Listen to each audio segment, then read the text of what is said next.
পবিত্র কুরআন শরীফে এমন একটি আমল রয়েছে যে আমলটি করলে আপনার আর জান্নাতের মধ্যে পার্থক্য হবে শুধুই আপনার মৃত্যু। হ্যাঁ, আজকে এমন একটি আমল সম্পর্কে আপনাদেরকে বলবো যে আমলটি নিয়মিত করলে আপনি মৃত্যুর পরপরই জান্নাতের সুঘ্রাণ পাবেন। তো চলুন জেনে নেওয়া যাক সেই আমলটা কি।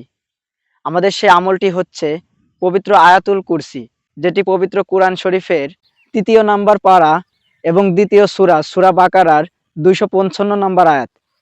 এটি পবিত্র কুরআন শরীফের দ্বিতীয় দীর্ঘতম আয়াত এবং সবথেকে ফজিলতপূর্ণ একটি আয়াত। তো চলুন এইবার আমরা জেনে নিব এই আমলটি আমরা কখন করব।